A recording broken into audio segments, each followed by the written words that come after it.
But I think both options work pretty well. Looks like it's going to be the Yone instead. Helps get through the Scion and gives them a tiny bit of AP damage. A little bit of hybrid next to the Sejuani and Nautilus. But that is a Scion who will stack. Oh, Jankos is here. Ruby's 6 and he's first on the move. They just helped out the mid push and VTO's under tower. Jack's on the way up. XL. Well, Dragon's gonna go low. All multiple members in there. 4 versus 4 for now. Limits forced to flash. So is Xerxes. Low members on XL. Ruby's gonna be the target, and that's the engagement. Jankos is going to be targeted up but not taken down. Jankos escapes with his life. First blood secured by Heretics. The Dragon may have been gift wrapped as well, and that's secured by Heretics. What is XL doing? Who's always been here on midway when Limit's here. Jankos. Do they know he's here? Limit's hovering next to Xerxes. They do now. Dredge line will catch the monkey. Cyclone being used. Nimbus strike as well. Ruby's flashed over the wall with the Chaos Storm. Limit is taken down. The knockup connects onto VTO. He's locked inside the gravity field. Forced to use the flash as well to escape with his life. But another kill goes the way of Heretics. And frankly, they are just making more of their movements across the map. Heretics are just playing better right now in this 3v3 jungle mid support. They're answering better. They're playing over waves way more than XL. XL are just trying to run in a straight line and force a fight. It's never really going to work. Odoamne's fighting up against Ebby. Jankos is there. Mercer's level 6. Gone all out. Here comes Mercer with the quickness. Ebby will be taken up, but in zombie form can put a lot of damage down in reply. Ruby gets a kill onto Odo. Oh, get him. So get him, Mercer. For one, the cloaks have been enlisted, and Mercer will finally secure the kill. Can he get it and get out? Stepping Can forward. he get it and get out? Crushing blow. Smite's available to him. Uses the Cyclone as well, and it's secured. Needs to pick up the iron. Trying to escape with his life. Manages to pick up the iron. Will be conceding the kill. It's Limit that picks it up. That's actually fantastic for Heretics. It's so worth it. Yes. XL just lane swapped for this Herald. They wanted to take this Herald and put it top and take the whole top tower, but now they have nothing. Now it's Heretics where Jankos can just run bot and place it for Jack Spectra. So these neutral objectives are never really going in their favor. XL just kind of sitting here next to a Scion who they cannot dive. Watching him wave clear in their face, and now they're probably going to have 3 losing lanes. Well, looks to be the case. Ruby and Mercer will be under a little bit of threat here. Xerxes got no prison available to him. Fate is unsealed. Ruby's the target. Gravity Field is dropped down. The knockups and the follow-up is just too much. But now we'll also secure the second Dragon. The Heretics are about 1,000 gold up. Xerxes got the ultimate available to him, so we've got another skirmish being set up here, Kadril. 3v3. Well, quickness comes out. Feathers fly. Can pull them backwards, and Spectra stepping forward. Zap, zap, zap. We're playing on the Infernal. Runs himself to safety. Jankos has got the Cyclone available to him. Will stealth forward. Knock up Odo. He's forced to dash to safety. The Glacial Prison comes down. Jankos may have bitten off more than he can chew. There's no support from the rest of Heretics in the 3v2. Ebby's forced to flash. He's chunked out, stunned up, locked down, and zombie mode. Jankos tries to get something back. Let the zombie run! They manage to trade 1 for 1 for now. And it ends up being just that. This is a lane. Ruby's ready to respond with a TP of his own. I think both teams are hesitant. They're waiting for their ultimates. Jungler on jungler. Oh, it stopped it. Jankos got interrupted, forced to flash over the wall. Ultra Shock Laser is fired. Teleport through Ebby into the river, but the damage is too high. Xerxes takes down Mercer, and all of a sudden Jankos is dropped by VTO. On the side lane, they've put a plug in this dragon stacking. Ebby needs to be a little bit careful. Put a plug in the dragon so it doesn't drain the tank. Sorry, I just don't really know what to follow that one. And Odo's held Ebby in place, trying to get back up here from Limit. There's no one else. Kill him. It's just too tanky. 2 seconds for unstoppable onslaught, and this is actually a great lane assignments to unlock the rift, and we've seen that play out. Is once again another engage. Welcome to the ARAM. Jankos is already taken down by Patrick at the cost of Limit's life. Heretics have dropped the Herald, and this should be able to take the first tower of the game, and it just about does.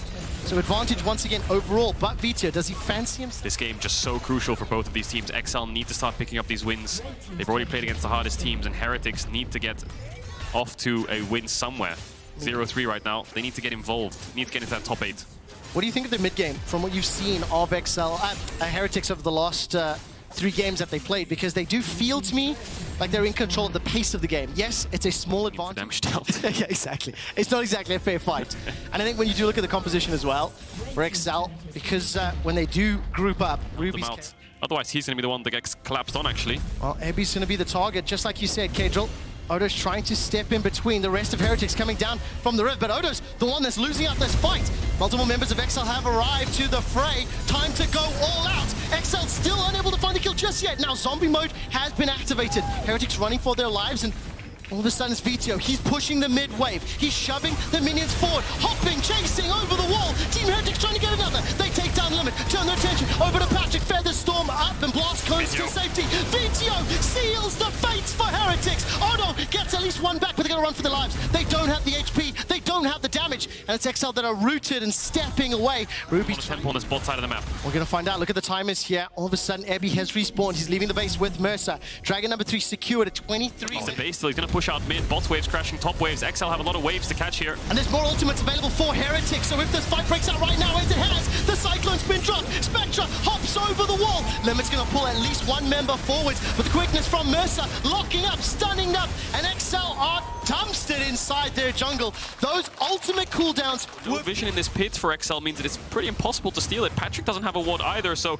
I'm not sure what they're looking for here. They have to be careful. Jack Spectra's going to hop over the wall. VTO's coming from the river, but I think he's going to be a little too late to the party, and Heretics maintain. Again, Heretics have all the tools they need to deal with the composition that XL have put together, and it's going to make it even more difficult. That goal difference will feel a lot larger, despite the fact Patrick is doing a lot. Hook hits. Line will pull Evie into the tower. Feathers will lock him in place. That's a very good pick. The tower is about to fall. VTO, Fate Steal, but the rest of the team is being forced back. Cersei, Patrick, and Limits running for their lives, and VTO is taken down. There simply was no follow-up, no support, and no damage to back VTO up. So they lose themselves one, they lose the tower, and Heretics are not done yet. Jankos is just obliterating XL right now in these team fights, just running straight at them, and there's no response. VTO's trying his best to find segment in the backline, but Mercer's peeling. His charm actually stopped him from getting a lot of burst out, and then he had to disengage before he knew it.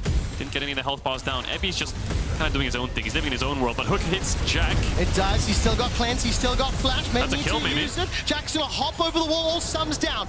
XL continuing the chase. Ghost comes up. Odo's trying to use those top 4 blades. Hops over the wall, channeling those empowered recalls. And Ruby is likely to be dropped here. He's going to get caught out. It's a minute until Dragon. Do you believe in XL Esports? La la la la la. Teleport's being channeled just behind the banana bush. Heretics trying to find a target. Can't find it just yet. No flash, no cleanse for Jack. Mercer. Level 11. Walk up, Limit, Circe, their turn is everything. They both have flash, so they can gap close. They're playing scared, though. Dragon's down to 6k. Odwamli's off to the side. VTO. VTO, Fate, Unsealed, followed up beautifully, but the damage needs to connect. They found themselves Ruby. They found themselves Mercer. Odo staying alive on Jack Spectra before he's taken down. 2 for 2. VTO re-engages once more. The no cleanse. Onto Jack. He's taken down, but it's an ultimate ace for Heretics. Heretics are going to get the sole triple kill for Ebby. The Jack Show full tank Sion next to Jankos managed to pull them through this fight. No summoners on their carries. Both of them die. But it was chaos. But this is it. This is everything XL had. They had to throw everything onto the cap. XL midwave contest is going to go in the favor of Team Heretics. Baron's up, but Onami's zoning him away. 6 seconds for Ruby's flash. 2 seconds. Now the engage comes out from Heretics. However, they've taken out VTO. Odo's trying to apply a threat. The all-out will put some damage on the Jack Spectra, but Patrick's running for his life. Limit's already going to be taken down, and Odo will be able to force the rest of Heretics to slow things down. Now he's the target as Jankos jumps onto him. What can he do with that ult? Chased down by Mercer, being chucked out from Jack Spectra. Odo's trying to do the best that he can, finally taken out. Ultimately, it's 3 kills for Heretics and likely the game. Yeah, that is game. They're going to end it here. 4 man strong for Heretics. Only 2 members of XL left. Patrick has the ultimate. That's all he's really got to work with. If he can get through this wave, maybe they can actually salvage it for a little bit. Top wave, they manages to buy enough time, stall the game out, and get some kills. XL are rushing Baron. What's the health bar of that Baron? I think it's dead, actually. They might just pick this one up. No, it's actually an 11k. I got a little bit baited there. They're going to look for the turn onto Ebby, though. The rest of the time, however, Jack Spectra's making his way through the river, hopping over the wall. He's got both of his sums available to him, and Ebby will go to zombie form. Glacial Prison goes out. Far up, and he is going to. So Jankos, Patrick's flash just came up now. Jankos has been involved in 17 of his team's 18 kills. Patrick forced to flash on the Chaos Storm. What can Heretics get from this?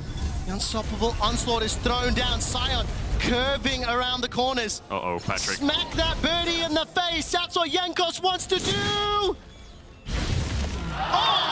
Smites him. But I think XL can start this one, so they will not be able to contest Baron. It has been secured, the second of the game for Heretics. That gold shock laser fired over the wall. Flash is available there for Jack Spectra if he needs it, and 4 members of XL being run down. Patrick will now join. It is a 5v5. Why is Heretics turning there? I thought they were burning through the Elder. They already got it down 3 or 4k HP. It looks like they wanted to fight though, but now Patrick's back, so Exile have a small chance. The poke's coming in, Jankos. Chaos Storm is available. That's a great interrupt. The Cyclone making set of the kill onto limit. Following forward, the Blosco splits up everybody, but it's Heretics that have got the damage. If Heretics that have got the advantage, and it's Ruby, the sacrificial lamb. So far, 1-4-2. Heretics have regrouped up 4 members, relatively untouched. Vito's looking for the Fate Unsealed. The knockback from Odo by some time, but there's simply too many HP bars to burn through. Yeah, that's it. And 4 members of Heretics looking at Xerxes, looking at Vito, looking to close this game out. TP from Ebby is up. He can just drop it mid. Xerxes is the last man standing. That's going to be it. Jankos is going to chase him down just to stop him from getting to the base to clear out the wave, but Heretics have done it. They've done it on an Elder Dragon 37 minutes into the game. They've dismantled XL. 22 out of the 23 kills Jankos has been involved in. Nearly 5,000 gold of his team's 10k gold is a lead just in his back pocket. And Heretics have been able to take down XL. And Heretics have been able to just about pick up the win. They have to kill the inhibitor, which has respawned. A little bit of trolling here. Patrick will just about spawn, and I still think it is Dunzo's here for XL. Heretics turn their attention over to the Nexus, and Heretics pick up their first win of spring. And what a performance from the bot lane specifically.